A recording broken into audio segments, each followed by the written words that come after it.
Buying a cottage is the dream for many, but have you asked yourself if you've considered all the problems that can occur and lead to outstanding bills and potential liability? If you think you got a handle on it, that's great. But if you have any hesitation, I want you to listen up because I'm going to explain 5 things that may prevent you from buying a cottage near Lake Huron that can save you money down the road and keep you happily vacationing for years to come. Stay until the end to hear my last tip that could save you tens of thousands of dollars or more. Hi, I'm Megan Proper, a local Huron County realtor that's helping families and retired couples find their dream properties near Lake Huron. Let's dive in. Number 5, the good old tax man, everyone's favorite topic. If you have very clear intentions on keeping this cottage for a long time or plan to make it your forever home, this won't be as important to you. If you plan to have your cottage as your secondary residence and not your primary and plan to sell it down the road sometime, this is going to be key for you. Not living permanently at your new cottage may cause it to be classified as an investment property and become eligible for capital gains taxes if you decide to sell it. Your best move is to discuss your adventures with a qualified tax professional before making a major decision that you could regret later. Number 4 is insurance. I have shown countless cottage properties around Huron County that are insured, but I have a hard time understanding how at times. Because we live in a snow belt, many cottages can sit empty for long periods of time, which can result in higher insurance costs, mainly because it's a risk the insurance company takes knowing that there's no one living there to provide upkeep or make urgent repairs. Currently, you'll also find that there are either brand new $1 million plus cottages for sale or cottages that need some good old TLC to bring them back to life. Many have outdated electrical and plumbing, non-certified wood stove, flood issues, or a major issue that I'm going to talk about later on in this video. On top of that, if you plan to use it as a rental, you'll definitely want to talk to an insurance broker about coverage for that. Number 3 is access. You found a beautiful spot overlooking some of the best sunsets Ontario can provide, but you can't get to it. When shopping for a cottage, one of your top questions should be, how is the property accessed? Is the road open year-round? Does the municipality maintain it? And if they don't, who does and who pays for that? Something else that can come up is when the road is located on an adjacent property, which can cause further problems and expenses down the road if that owner charges you fees to maintain the road on their lot, or even worse, try and restrict access to specific times of the year. It doesn't come up often around Huron County, but it's important to acknowledge the possibility and how to understand the risks.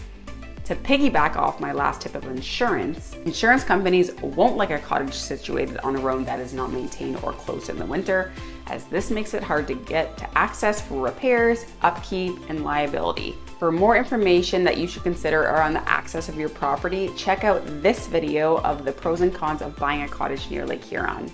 Number 2 is rentability. Cottages are wonderful for enjoying lasting memories with your family and friends, but it would be silly not to consider the possibility of making some extra income to your newest investment to offset your mortgage. This is all great thinking, but it does require a lot of homework. Specifically to Huron County, the municipality of Bluewater did start enforcing new rules around short-term rentals that are so new that some of us agents even have to work through some of the kinks. All short-term rentals in Bluewater, defined as livable spaces rented less than 30 consecutive days, must have a valid license.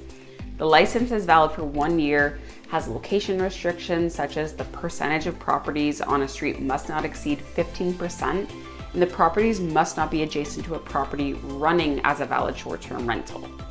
Along with that, you have to own the property before you can apply for the license, but at this time, it's super difficult for us to find the information of the 15% rate or adjacent properties. So how do you confidently offer on a property strictly with the intent to rent it out? Well, there are conditions that we can insert into your offer to allow us to do our best due diligence before you firm up. But that's not to say that we can find solid answers before your conditional period expires. If you plan to buy a cottage to rent it out, consider talking to a realtor or the municipality first to understand the local bylaws that may affect your intended use of the property.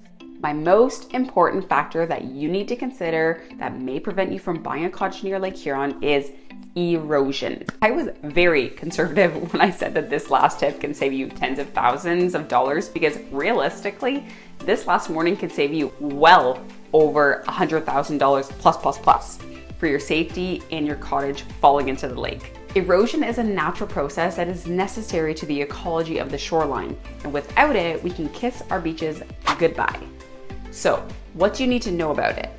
The first thing is to understand where the worst erosion is happening along the lake. With that knowledge, you can decide where your preferred area of purchase is and if you would prefer lakefront or to take a safer option of a few roads back while still having beach access. There are ways to help slow down erosion, such as barrier walls that can cost well over $100,000, and clues to watch out for to know if erosion is affecting your property. But at the end of the day, Mother Nature's gonna win no matter how protected that you think that you are. So, this is the most important factor to consider and something that unfortunately will never go away.